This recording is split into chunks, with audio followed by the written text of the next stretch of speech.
Hello बच्चों, ਹੁਣ ਅਸੀਂ ਕਲਾਸ 9 ਸਾਹਿਤ ਕਿਰਨਾ ਭਾਗ 1 ਲੈਸਨ ਸਿਮਲ ਰੂਪ ਸਰਾਇਰਾ ਦੇ ਪ੍ਰਸ਼ਨ ਉੱਤਰ ਅਤੇ ਸਾਰ ਕਰਾਂਗੇ। ਬੱਚੋ 2020-21 ਦੇ ਸਿਲੇਬਸ ਵਿੱਚ ਸਿਮਲ ਰੂਪ ਸਰਾਇਰਾ ਪਾਠ ਜੋ ਕਿ ਗੁਰੂ ਨਾਨਕ ਦੇਵ ਜੀ ਦਾ ਹੈ ਜ਼ਰੂਰ ਆਵੇਗਾ। ਇਸ ਦੀ ਪ੍ਰਸੰਗ ਸਹਿਤ ਵਿਆਖਿਆ ਵੀ ਆਵੇਗੀ। ਇਸ ਕਰਕੇ ਇਸ ਪਾਠ ਦੇ ਆਪਾਂ ਪ੍ਰਸੰਗ ਸਹਿਤ ਵਿਆਖਿਆ, ਸਾਰ ਅਤੇ ਪ੍ਰਸ਼ਨ ਉੱਤਰ ਕਰਾਂਗੇ। इस छोटी जी वीडियो विच ही तुहानूं ये पाठ सारा चंगी तरह समझ आ जाएगा। सिमल रूप सरायरा जो कि गुरु नानक देव जी के एक शब्द विचों आसा दी वार विचों लिता गया है। इस विच गुरु नानक देव जी ये दसना चाहते हैं कि सिमल का रूप बहुत बड़ा हुंदा है। इसके फुल पत्ते किसी काम नहीं आते और इसके फल भी बेस्वादे हुंदे हैं। पंछी बड़ी उम्मीद नाल इस पेड़ उत्ते आके बैठते हैं और इस फल नूं देख के चुंझ मारते हैं, पर इस लाल रंग के फल विचों कुछ भी नहीं निकलता और वह निराश होकर चले जाते हैं। इस तक गुरु नानक देव जी ने इस पेड़ की तुलना उस मनुख नाल कीती है जिस मनुख विच कोई भी गुण नहीं हुंदा, भावें वह मनुख जिन्ना भी अमीर सोहना क्यों ना होवे उसका कोई लाभ नहीं। जिस मनुख विच निमरता सेवा भाव नहीं है अते वह किस नूं मिठा नहीं बोल सकता, हर वेले कौड़ा ही बोलता है, अजिहा मनुख इस सिमल दे रुख दे समान हुंदा है। यही कविता का सार है। भाव मिठा बोलण वाला मनुख सब नूं चंगा लगता है, उस विच सेवा निमरता वाले सारे गुण हुंदे हन। ਜਿਹੜੀ ਇਸ ਦੀ ਪ੍ਰਸੰਗ ਸਹਿਤ ਵਿਆਖਿਆ ਹੈ ਤਕਰੀਬਨ ਉਹ ਹੀ ਸਾਰ ਵਿੱਚ ਦੱਸ ਦਿੱਤੀ ਗਈ ਹੈ। ਫਿਰ ਵੀ ਅਸੀਂ ਇਹਨਾਂ ਨੂੰ ਸ਼ੋਰਟ ਵਿੱਚ ਸਮਝ ਕੇ ਵਿਆਖਿਆ ਕਰਾਂਗੇ ਅਤੇ ਪ੍ਰਸ਼ਨ ਉੱਤਰ ਕਰਾਂਗੇ। ਬੱਚੋ ਦੁਬਾਰਾ ਦੱਸ ਰਹੀ ਹਾਂ ਕਿ ਇਹ ਇੰਪੋਰਟੈਂਟ ਹਨ, ਇਹ ਜ਼ਰੂਰ ਕਰ ਲੈਣਾ ਕਿਉਂਕਿ 2020-21 ਦੇ ਸਿਲੇਬਸ ਵਿੱਚ ਇਹੀ ਸ਼ਬਦ ਗੁਰੂ ਨਾਨਕ ਦੇਵ ਜੀ ਦਾ ਆਵੇਗਾ। ਪ੍ਰਸੰਗ ਸਹਿਤ ਵਿਆਖਿਆ। ਸਿਮਲ ਰੂਪ ਸਰਾਇਰਾ ਅਤੀ ਦੀਰਘ ਅਤੀ ਮੁੱਚ। ਸਰਾਇਰਾ ਸਿੱਧਾ, ਦੀਰਘ ਵੱਡਾ, ਮੁੱਚ ਸਿੱਧਾ ਅਤੇ ਭਾਰਾ, ਅਤ ਬਹੁਤ। ਸਿਮਲ ਰੂਪ ਸਰਾਇਰਾ ਇੱਕ ਪੇੜ। ਪ੍ਰਸੰਗ।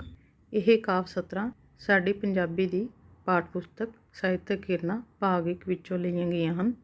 ਇਹਨਾਂ ਲਾਈਨਾਂ ਵਿੱਚ ਗੁਰੂ ਨਾਨਕ ਦੇਵ ਜੀ ਆਖਦੇ ਹਨ। ਵਿਆਖਿਆ। ਗੁਰੂ ਨਾਨਕ ਦੇਵ ਜੀ ਕਹਿੰਦੇ ਹਨ ਕਿ ਸਿਮਲ ਦਾ ਰੁੱਖ ਬਹੁਤ ਵੱਡਾ, ਸਿੱਧਾ, ਭਾਰਾ ਹੁੰਦਾ ਹੈ। ਇਸ ਦੇ ਫੁੱਲ ਅਤੇ ਫਲ ਬਹੁਤ ਸੋਹਣੇ ਹੁੰਦੇ ਹਨ, ਪੱਤੇ ਵੀ ਬਹੁਤ ਸੋਹਣੇ ਹੁੰਦੇ ਹਨ। ਇਸ ਦੇ ਫਲ ਲਾਲ ਰੰਗ ਦੇ ਹੁੰਦੇ ਹਨ।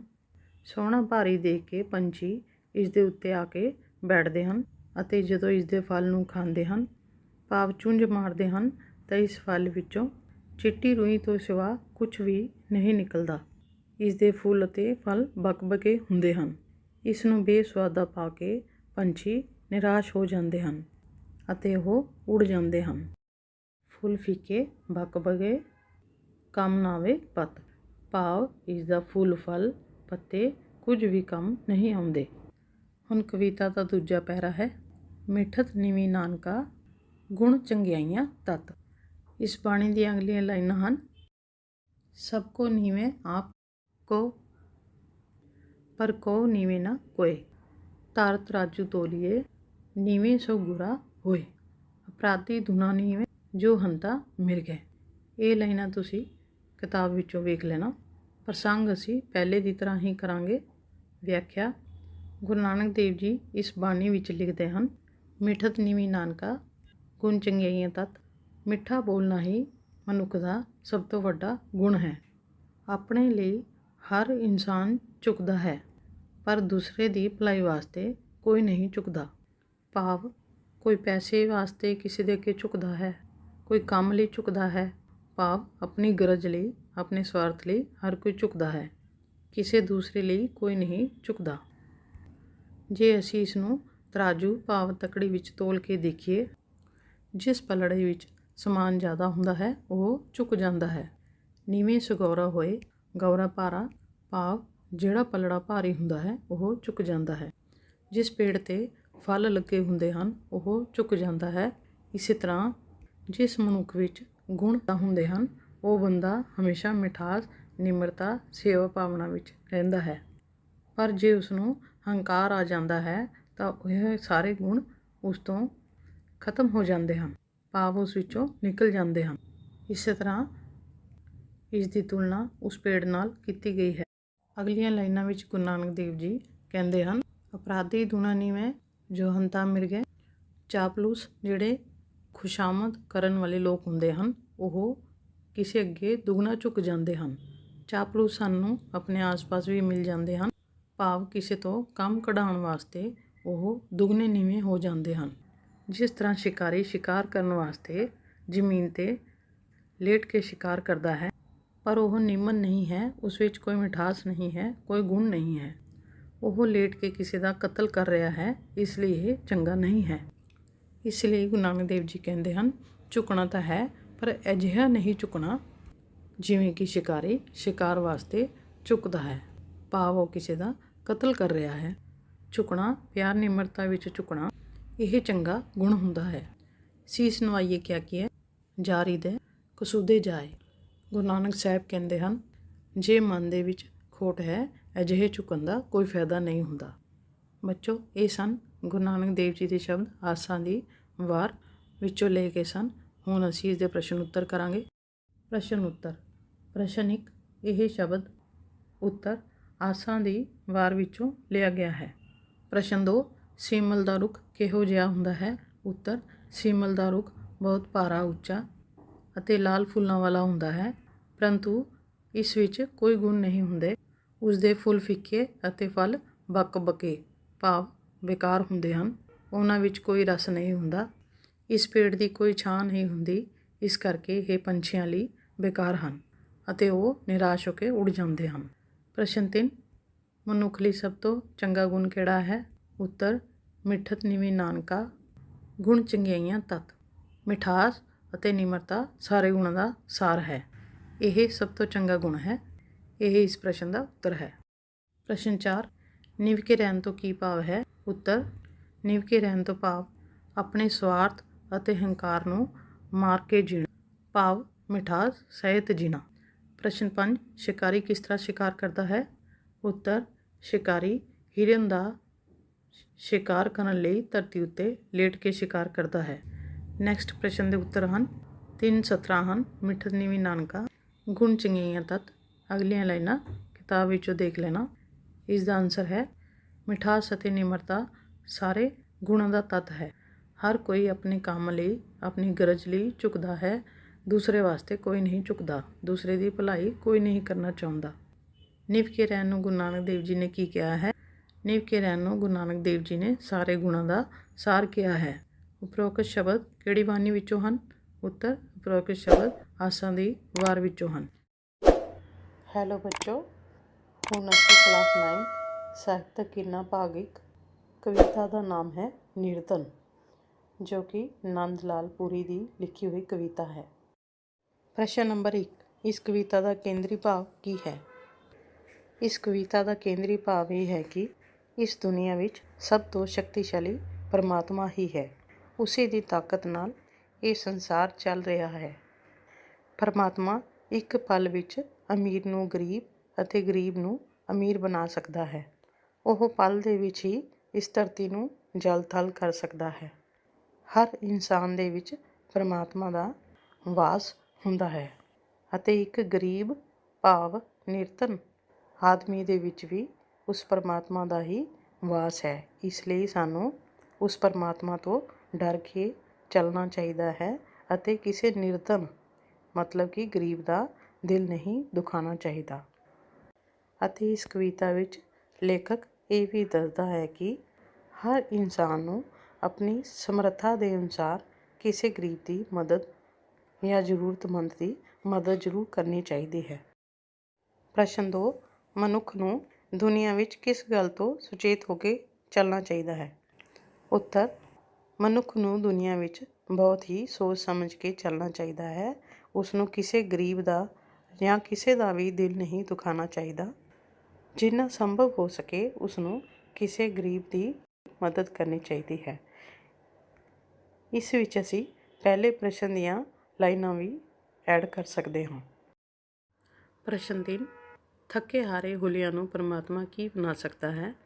ਉੱਤਰ, ਪਰਮਾਤਮਾ ਥੱਕੇ ਹਾਰੇ ਹੁਲੀਆਂ ਜਾਂ ਰਕਸ਼ੇ ਵਾਲਿਆਂ ਨੂੰ ਸ਼ਾਹ ਸਵਾਰ ਬਣਾ ਸਕਦਾ ਹੈ। ਉਹਨਾਂ ਨੂੰ ਪਲ ਵਿੱਚ ਹੀ ਅਮੀਰ ਕਰ ਸਕਦਾ ਹੈ। ਪ੍ਰਸ਼ਨ 4, ਕਵੀ ਅਮੀਰ ਅਤੇ ਤਗੜੇ ਮਨੁੱਖ ਨੂੰ ਕਿਸ ਨੂੰ ਝਿੜਕਣ ਲਈ ਮਨਾ ਕਰਦਾ ਹੈ ਅਤੇ ਕਿਉਂ ਕਰਦਾ ਹੈ?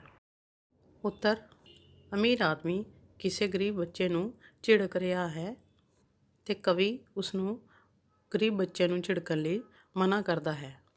ਉਹ ਅਮੀਰ ਆਦਮੀ ਨੂੰ ਕਹਿੰਦਾ ਹੈ ਕਿ ਇਸ ਦੇ ਪਿਤਾ ਨੇ ਹੀ ਮਿਹਨਤ ਕਰਕੇ ਅੱਜ ਇਹ ਆਰਾਮ ਦੀ ਜ਼ਿੰਦਗੀ ਤੈਨੂੰ ਦਿੱਤੀ ਹੈ ਅਤੇ ਉਸ ਦੀ ਮਿਹਨਤ ਸਦਕਾ ਹੀ ਤੂੰ ਅੱਜ ਇਸ ਮਹਿਲ ਵਿੱਚ ਰਹਿ ਰਿਹਾ ਹੈ। ਪ੍ਰਸ਼ਨ 5, ਮਨੁੱਖ ਨੂੰ ਕਵੀ ਕਿਸ ਤਰ੍ਹਾਂ ਦੇ ਵਿਤਕਰੇ ਤੋਂ ਰੋਕਦਾ ਹੈ? ਉੱਤਰ, ਕਵੀ ਮਨੁੱਖ ਨੂੰ ਅਮੀਰ ਗਰੀਬ ਦੇ ਵਿਤਕਰਾ ਕਰਨ ਤੋਂ ਰੋਕਦਾ ਹੈ।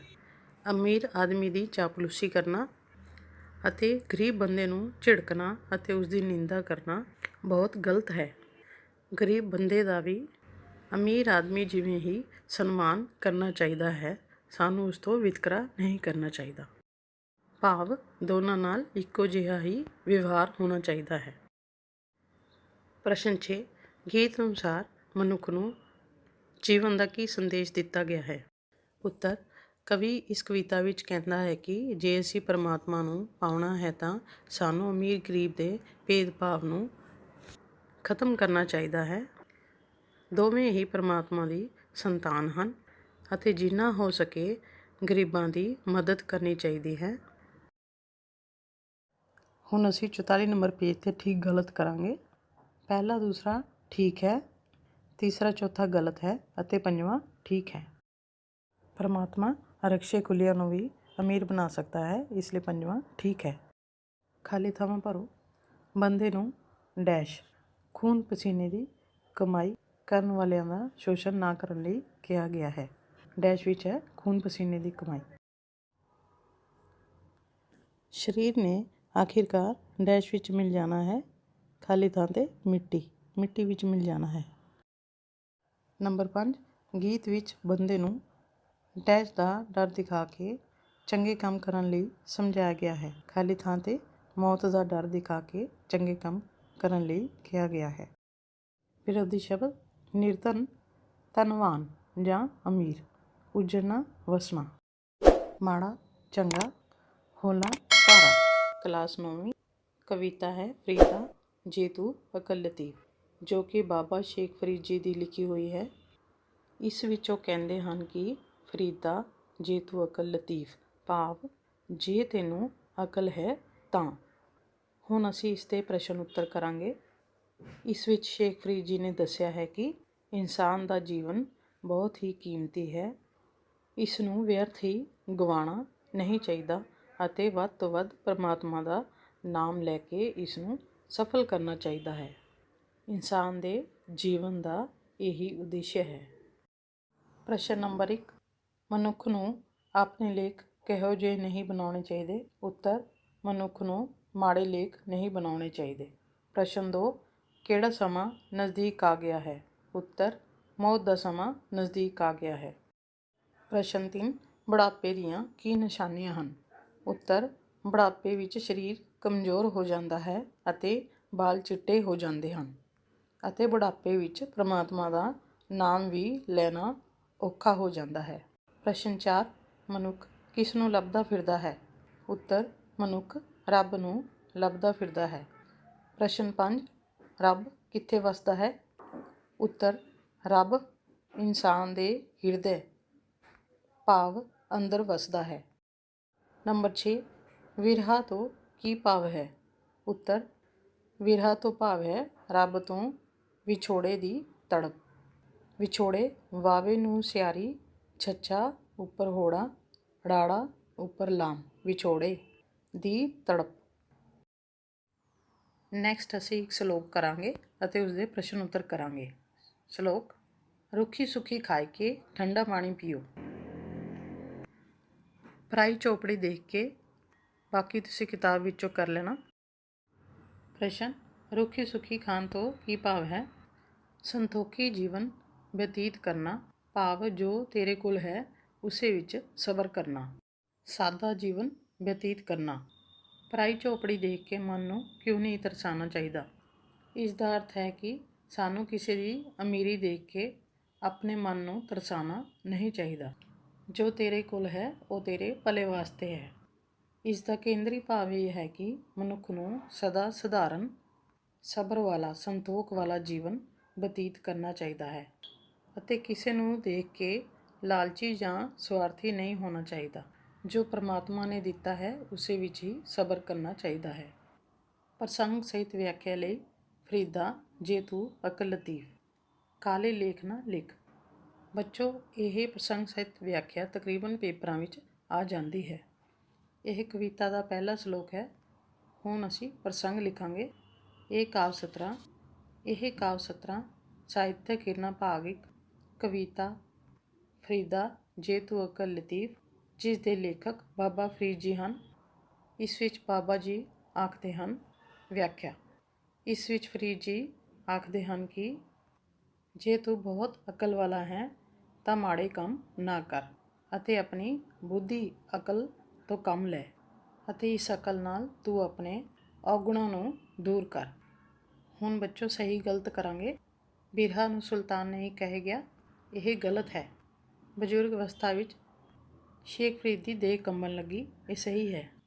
ਆਪਣੇ ਅੰਦਰ ਝਾਤੀ ਮਾਰਨ ਦੀ ਕੋਈ ਲੋੜ ਨਹੀਂ, ਇਹ ਗਲਤ ਹੈ। ਮਨੁੱਖ ਜੰਗਲ ਵਿੱਚ ਜਾਨਵਰਾਂ ਨੂੰ ਲੱਭਦਾ ਹੈ, ਇਹ ਗਲਤ ਹੈ ਕਿਉਂਕਿ ਮਨੁੱਖ ਜੰਗਲ ਵਿੱਚ ਰੱਬ ਨੂੰ ਲੱਭਦਾ ਹੈ। ਪਰਮਾਤਮਾ ਦੀ ਲਗਨ ਤੋਂ ਬਿਨਾਂ ਕੋਰਾ ਮਨੁੱਖ ਮੁਰਦੇ ਵਾਂਗ ਹੁੰਦਾ ਹੈ, ਇਹ ਠੀਕ ਹੈ। ਪਰਮਾਤਮਾ ਤੋਂ ਬਿਨਾਂ ਮਨੁੱਖ ਮੁਰਦੇ ਵਾਂਗ ਹੈ।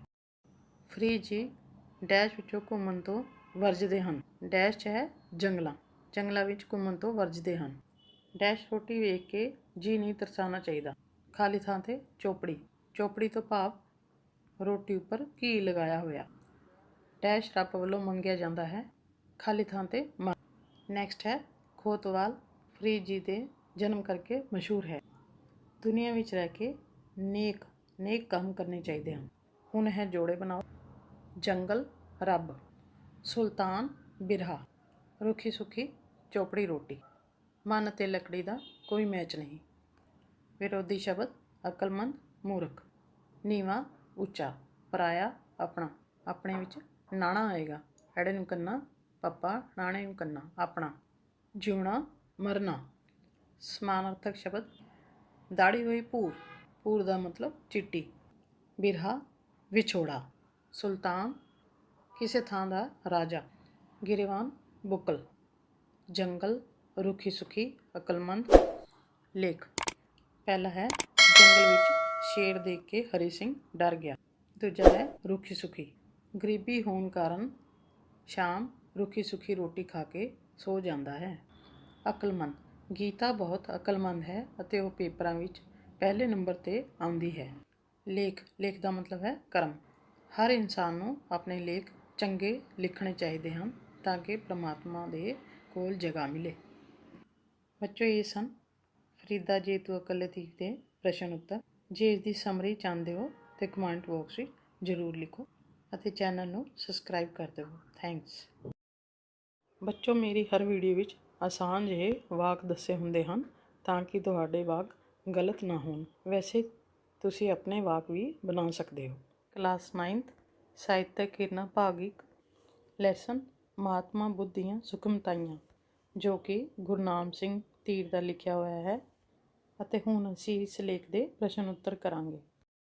ਲੇਖਕ ਨੇ ਇਸ ਪਾਠ ਵਿੱਚ ਮਹਾਤਮਾ ਬੁੱਧ ਨੇ ਜੋ ਸੰਦੇਸ਼ ਦਿੱਤੇ ਹਨ ਉਸ ਬਾਰੇ ਜ਼ਿਕਰ ਕੀਤਾ ਹੈ। ਇਸ ਵਿੱਚ ਦੱਸਿਆ ਹੈ ਕਿ ਮਹਾਤਮਾ ਬੁੱਧ ਆਪਣੀ ਹਲਕੀ ਜਿਹੀ ਮੁਸਕਰਾਹਟ ਦੇ ਨਾਲ ਹੀ ਵੱਡੇ ਲੋਕਾਂ, ਚੋਰਾਂ, ਠੱਗਾਂ ਨੂੰ ਪਲਾਂ ਵਿੱਚ ਹੀ ਪਿਆਰ ਨਾਲ ਸਮਝਾ ਕੇ ਸੰਦੇਸ਼ ਦੇ ਦਿੰਦੇ ਸਨ ਅਤੇ ਉਹ ਚੰਗੇ ਮਾਰਗ 'ਤੇ ਤੁਰ ਪੈਂਦੇ ਸਨ। ਪ੍ਰਸ਼ਨ ਨੰਬਰ 1। ਬਹੁਤ ਅਭਿਆਸ ਤੋਂ ਬਾਅਦ ਪਾਣੀ ਉੱਤੇ ਚੱਲਣ ਵਾਲੇ ਮਨੁੱਖ ਨੂੰ ਮਹਾਤਮਾ ਬੁੱਧ ਨੇ ਕੀ ਸੰਦੇਸ਼ ਦਿੱਤਾ? ਮਹਾਤਮਾ ਬੁੱਧ ਨੇ ਉਸ ਮਨੁੱਖ ਨੂੰ ਕਿਹਾ ਕਿ ਤੂੰ ਆਪਣੇ 25 ਸਾਲ ਜ਼ਿੰਦਗੀ ਦੇ ਬਰਬਾਦ ਕਰ ਦਿੱਤੇ ਹਨ।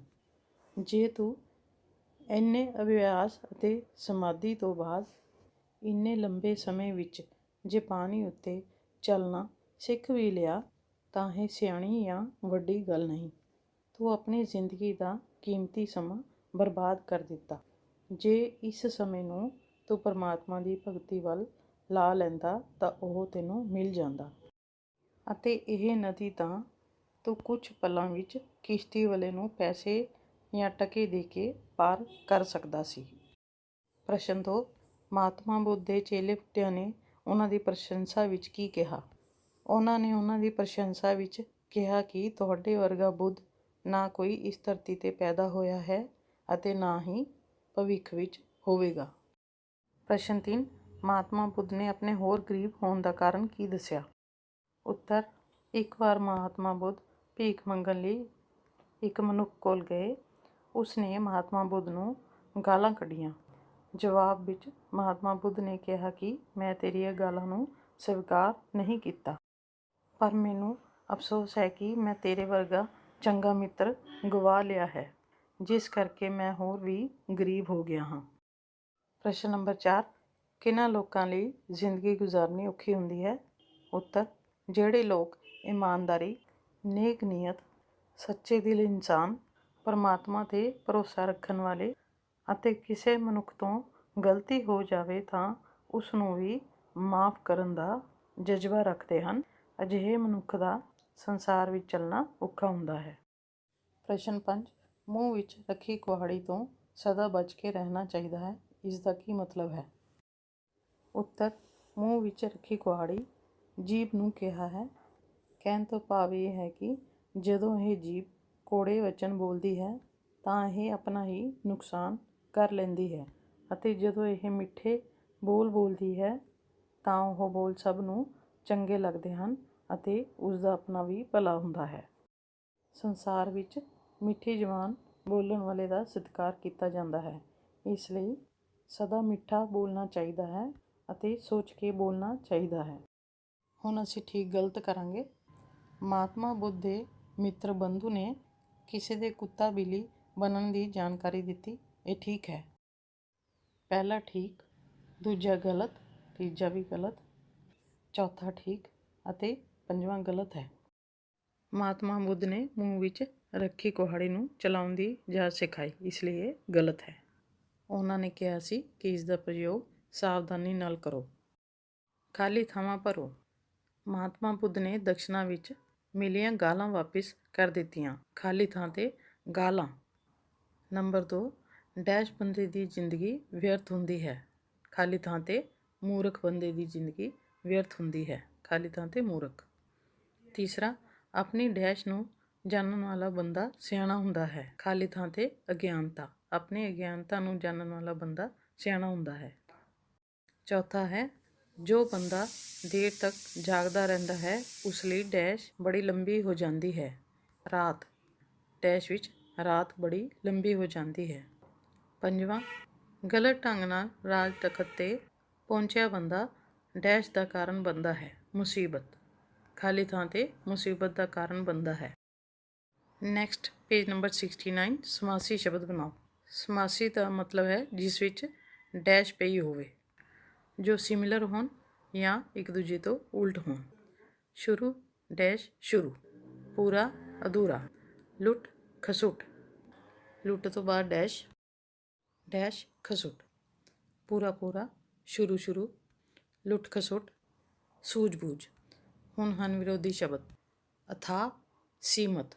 ਸੀਮਤ ਨੂੰ ਬਿਆਰੀ ਆਏਗੀ, ਸੱਸੇ ਨੂੰ ਬਿਆਰੀ, ਮਮਾ ਤੱਤਾ ਸੀਮਤ। ਯੋਗਤਾ, ਅਯੋਗਤਾ। ਐੜਾ ਲੱਗੇਗਾ ਗਿਆਨੀ, ਐੜਾ ਲੱਗੇਗਾ ਅਗਿਆਨੀ। ਇਮਾਨਦਾਰੀ, ਬੇਈਮਾਨੀ। ਬਾਬੇ ਨੂੰ ਏ, ਈੜੀ ਨੂੰ ਸਿਆਰੀ, ਮੰਮੇ ਨੂੰ ਕਰਨਾ, ਨੰਨੇ ਨੂੰ ਬਿਆਰੀ, ਬੇਈਮਾਨੀ, ਬੇਈਮਾਨੀ। ਸਮਾਨਾਰਥਕ ਸ਼ਬਦ। ਬੁੱਧੀਮਾਨ, ਸਿਆਣਾ। ਬੇਅਰਥ, ਅਰਥਵਾਨ, ਭਾਵ ਅਰਥ ਵਾਲਾ। ਘਿਰਨਾ। ਘਿਰਨਾ ਮਤਲਬ ਨਫ਼ਰਤ। ਘਿਰਨਾ ਦਾ ਉਲਟਾ ਹੈ ਪ੍ਰੇਮ। ਕਸ਼ਟ, ਖੇਚਲ। ਵਾਕ ਬਣਾਓ। ਅਕ੍ਰਿਤਕਨ।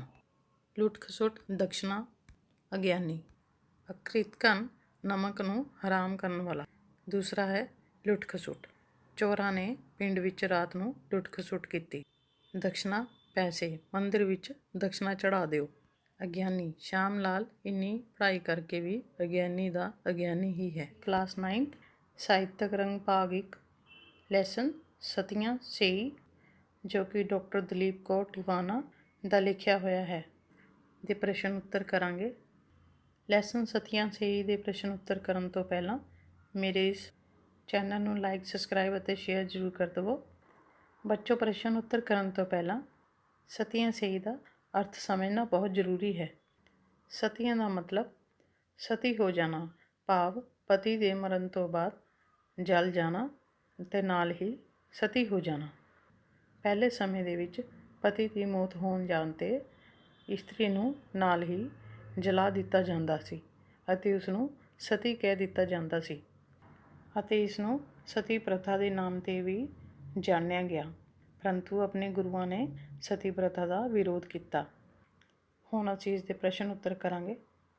ਪ੍ਰਸ਼ਨ ਨੰਬਰ 1, ਸਤੀਆਂ ਸਈ ਕਹਾਣੀ ਵਿੱਚ ਅੰਨਾ ਮਹਤਾ ਕਿਸ ਬਾਰੇ ਗੀਤ ਗਾ ਰਿਹਾ ਹੈ? ਉੱਤਰ, ਉਹ ਭਗਤ ਸਿੰਘ ਦੀ ਸ਼ਹੀਦੀ ਬਾਰੇ ਗੀਤ ਗਾ ਰਿਹਾ ਹੈ। ਪ੍ਰਸ਼ਨ ਨੰਬਰ 2, ਲੇਖਿਕਾ ਕਲਪਨਾ ਰਾਹੀਂ ਕਿਸ ਦੇ ਪਿੰਡ ਪਹੁੰਚ ਜਾਂਦੀ ਹੈ? ਉੱਤਰ, ਲੇਖਿਕਾ ਕਲਪਨਾ ਰਾਹੀਂ ਸ਼ਹੀਦ ਭਗਤ ਸਿੰਘ ਦੀ ਮੰਗੇਤਰ ਦੇ ਪਿੰਡ ਪਹੁੰਚ ਜਾਂਦੀ ਹੈ। ਪ੍ਰਸ਼ਨ ਨੰਬਰ 3, ਭਗਤ ਸਿੰਘ ਨੇ ਆਪਣੀ ਮੰਗੇਤਰ ਨਾਲ ਕੀ ਵਾਅਦਾ ਕੀਤਾ ਸੀ? ਉੱਤਰ, ਭਗਤ ਸਿੰਘ ਨੇ ਆਪਣੀ ਮੰਗੇਤਰ ਨੂੰ ਕਿਹਾ ਸੀ ਕਿ ਤੂੰ ਫਿਕਰ ਨਾ ਕਰ, ਮੈਂ ਛੇਤੀ ਮੁੜ ਕੇ ਆਵਾਂਗਾ ਅਤੇ ਜਦ ਆਵਾਂਗਾ ਤੇ ਤੇਰੇ ਨਾਲ ਹੀ ਵਿਆਹ ਕਰਾਵਾਂਗਾ।